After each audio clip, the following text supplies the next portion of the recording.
Back in October of 2018, this big derelict stole $3,800 worth of watches from a Shinola store in Detroit, but they didn't catch him in the act. So days turned into weeks and weeks turned into months. They didn't have any leads, so they turned to Clearview AI's facial recognition software for help. They took a still image from the security footage and ran it through a database which contained photos of everybody in the state of Michigan that had a driver's license or a state ID. Within seconds of running that, they got a hit. Their man, Mr. Robert Julian Borchak Williams of Farmington, Michigan. So in January of 2020, as Williams was going through his normal morning routine with his family and getting ready to go to work, the cops rolled up in his driveway behind him, preventing him from leaving, and asked him to get out of his car. They asked him for his ID to confirm that he was in fact Williams, and he was, and so they put him in cuffs in front of his wife and kids as they looked on in horror and confusion. He claimed he was the wrong man. Of course, cops hear that all the time. It went in one ear and out the other. He got in the car, they took him to jail. But after 30 hours of waiting and questioning at the detention center,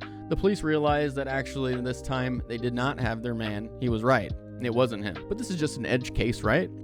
Tell that to Portia Woodruff, also of Michigan, who was getting her kids ready for school in the Detroit area back in 2023. Unlike Williams, she was 8 months pregnant when the cops descended on her home and arrested her on suspicion of carjacking, once again in front of her family. After 10 hours in a holding cell, the cops realized once again they'd screwed it up. But this wasn't just a problem in the Motor City. Trevis Williams of New York was also falsely arrested and locked up for 2 days after facial recognition technology pinned him as a known sex offender, who apparently was on the loose. Facial recognition might be a convenient way to unlock your phone or your computer, but is it ready for prime time? Thanks for stopping by NPC Overrider, where we challenge mainstream source code to develop independent thought, one user story at a time. Grab your surgical mask, sunglasses, and ball cap, and let's check out the latest programming. Okay, so facial recognition might have its flaws, but it's making progress. Let's look at the ways that this technology is improving life here on Earth. Number 3 is convenience. Facial recognition technology goes much farther than unlocking your phone or your computer. A few years ago, after not flying for some time, I went to the airport and dutifully stood there in line with my driver's license in one hand and boarding pass on my phone in the other hand, as I had been instructed to do so many times before. When I got to the agent, she looked at me like I was a caveman and said, "I just need your ID this time." I had no idea. Excuse me for living. Apparently, we don't even need that anymore these days, as airports are increasingly adding facial recognition technology to assist in processing passengers' luggage and access to secure areas, which massively decreases wait times. Once you're through security and you're waiting for your D group to be called, buying a $9 water and $17 rock-hard ciabatta bread sandwich is a breeze when you can scan your face instead of whipping out the old-fashioned credit cards or tap to pay. Once you land, think of how much faster getting your rental car is going to be and actually getting and starting the car when you can just use your face to access all these things instead of going through the current mundane process of checking in passwords, PIN numbers, and all that nonsense. Number 2, fraud reduction. Cybercriminals have come a long way since the Nigerian print scams of the 1990s.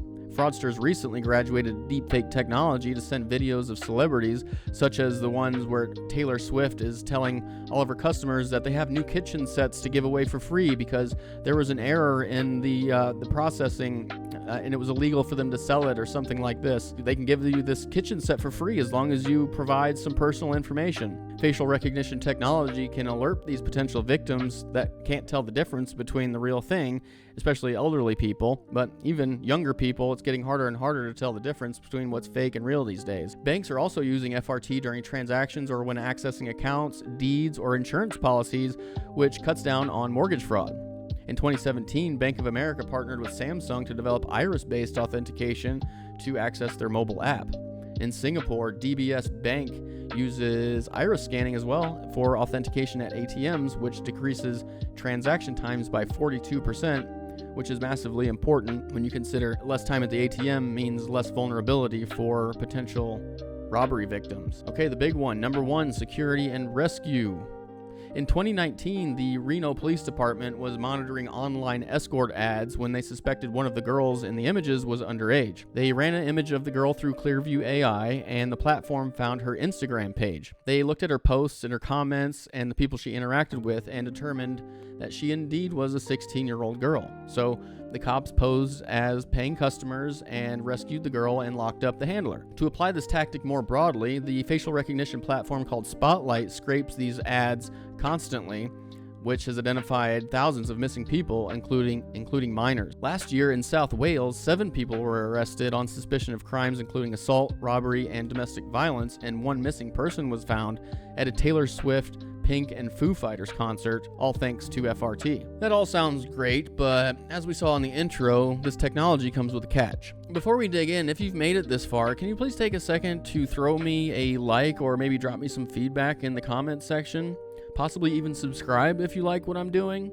My analytics show that that's probably not the case, but we'd sure love to have you on our dev team. Okay, number 3, why facial recognition is a bad deal is blind trust. You know, it's easy to write off the people that we talked about in the intro that were arrested falsely as edge cases. It's easy to say that when you're not the one eating bologna sandwiches down at the county jail while your kids wonder if daddy's ever coming home, to say nothing of how these experiences are going to shape those kids' outlook of law enforcement in the future. We noted success stories in South Wales, but before that happened, they first wrongfully identified over 2,000 people as criminals at a 2017 Champions League event before they wrote the initial success story. We understand that new technology is not flawless, but that's not the main concern here. It's that law enforcement approach these situations as, oh, well, the computer said you did it, so put your hands behind your back, rather than old-fashioned police work would have suggested that the folks in the intro weren't guilty, but they wanted to take Easy Street and let the computer do their jobs for them. That's a terrifying thought in an age when we're starting to weaponize drones. As a result of the failures in the Motor City, Detroit police are no longer allowed to make arrests solely on FRT. Number 2, privacy and cybersecurity. We've heard about platforms like Clearview AI finding missing kids and arresting traffickers, which is great, but let's talk about their $33 million fine for maintaining an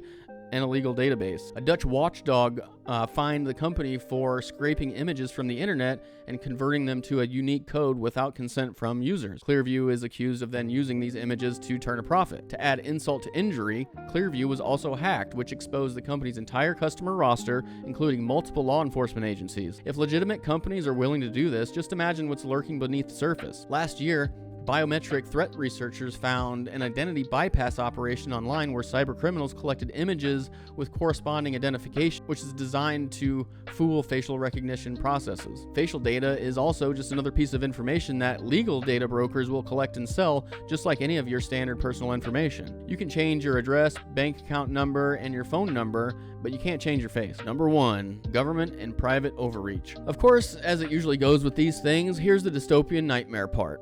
But the scenario isn't hyperbolic. It's happening now in places like China. The Chinese Communist Party employs several surveillance systems for maximum control, such as the appropriately named Skynet platform, which monitors urban areas, security gates, and even tourists walking across the Great Wall of China. Even smaller rural villages remain under the watchful eye of the government, even if there's not many cops there. When 700 million cameras are coupled with a national database, the government uses facial recognition to tell people where they can and can't go. But the CCP doesn't stop there. With an integrated social credit system, the government monitors and manages your score by your actions. Doing good deeds, such as snitching on your neighbors, increases your score, and breaking the law lowers it, which is advertised for other people to see. In busy urban areas, offenses can get your face, name, and ID plastered on digital billboards to let everybody know around you that you're the one making life difficult for the Chinese people. Still, some people like German journalist Kai Strittmeyer says it's unclear if China's facial recognition system is as successful as they make it sound.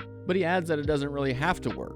People just have to believe that it works. And we're seeing a similar behavior here in the United States with private companies. Back in 2023, a New Jersey attorney named Kelly Conlon escorted her daughter's Girl Scout troop to see a Rockettes show at Radio City Music Hall. Soon after entering, security approached her and pulled her aside and asked her to confirm her identity because the facial recognition system integrated into the surveillance into the security cameras had identified her as an issue. Not because she was a suspected terrorist, but because she worked for a firm actively involved in a lawsuit against the venue owner. If a private company is willing to take such steps, imagine what the government can do.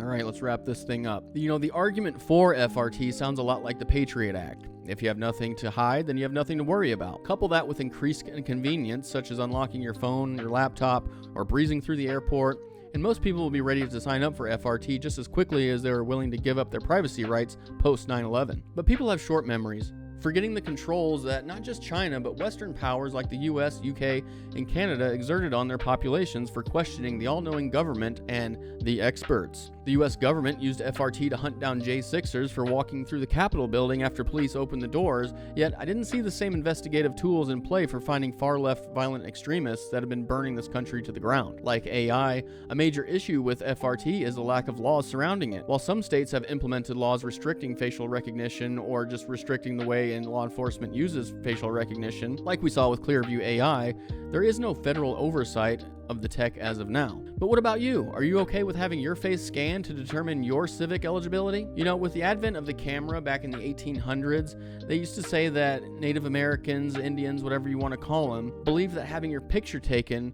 could steal your soul. Perhaps they were right. Well, that's going to do it for this version of NPC Overrider. I'm your lead engineer, Greg. All references are available through the release notes. If you want to help me save the NPCs, please set the like button to true and open up a ticket in the comments section if you have an idea for a future release. But for now, we're going to grab a beer. Thanks so much for stopping by. Have a good one.